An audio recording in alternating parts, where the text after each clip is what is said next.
Dans cette vidéo, on va voir comment résoudre une équation sin lorsque les angles sont remarquables. Donc, la première étape, c'est d'abord de se débarrasser du K et du A, donc dans l'ordre du moins 6 et du 4. Donc, je vais faire moins 4 plus 6, qui va donner 2, et ensuite je vais diviser par le A qui vaut 4, qui donnera 2 quarts, qui est l'équivalent de, si on le réduit tout de suite, de 1 demi. On va sauver un peu de temps. Donc, 1 demi est égal à sin de 2pi sur 3, qui est le paramètre B, fois la parenthèse x moins h, x moins 0,5. Donc, ce qui est important de comprendre ici, c'est que le B fois x moins h, globalement, ce que ça donne, c'est l'angle. Donc, je vais indiquer que c'est θ ici. Donc, c'est un peu grosso modo comme si j'avais 1 demi est égal à sin de θ. Donc, la question, c'est quelles sont ou quelle est la mesure d'angle qui me permet d'avoir un sin qui est égal à 1 demi. Et si on a un peu de mémoire, on peut se souvenir que dans le cercle trigonométrique, des sinus qui sont égales à 1 demi, ben, j'en connais.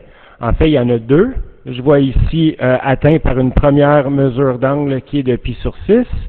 Et à la même hauteur de l'autre côté, je vois encore une fois ici un sinus qui donne 1 demi, atteint par une mesure d'angle qui est de 5 pi sur 6. Donc, je trouve deux mesures d'angle qui me donnent un sin de 1 demi, qui sont pi sur 6 et 5 pi sur 6. Donc, ce qui fait que mon angle θ est égal à pi sur 6 et à 5 pi sur 6, et que cet angle θ-là, c'était mon b fois x moins h, donc 2 pi sur 3 fois x moins 0,5, les deux fois. Tout ce qui me reste à faire, c'est d'aller isoler les x.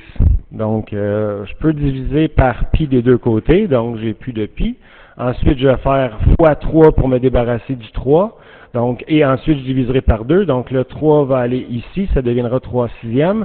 Et je diviserai par 2, donc ça deviendra 3 douzièmes, qui donne 1 quart. Donc, j'obtiens 1 quart est égal à x moins 0,5 et 1 quart plus 0,5, ça donne 0,75 ou 3 quarts. Donc, j'ai un x1 en 3 quarts. Ici, on fait la même chose du côté droit. Bon, on peut se débarrasser des pi. On va multiplier par 3. On est rendu avec 15 sixièmes. On divise par 2. On est rendu avec 15 douzièmes. Et 15 douzièmes, si je divise par 3 en haut et en bas, ça me donnera 5 quarts. Donc, j'obtiens 5 quarts est égal à x moins 0,5. Et si j'additionne 0,5 des deux côtés, ça donnera 1,75 ou 7 quarts. Donc, x2 est égal à 7 quarts. L'idée, c'est que c'est une fonction qui est cyclique. Donc, si la fonction est cyclique, ça impose que si j'obtiens en fait deux valeurs ici qui vérifient mon équation, ben, ces valeurs-là vont se reproduire sur chacun des cycles qui précédaient le cycle principal et sur chacun des cycles qui va suivre. Et ils seront toujours distancés par une période. Donc, ce que je vais faire, c'est de me calculer la période de cette fonction-là en marge. Donc, la période, c'est 2pi divisé par la valeur absolue du paramètre B. Et le paramètre B était de 2pi sur 3.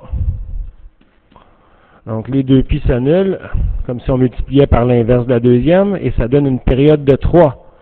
Donc, j'aurai à additionner à mon 3 quarts 3 un certain nombre de fois, parce que ça arrivera sur chacun des autres cycles, et qu'il y a une infinité de cycles.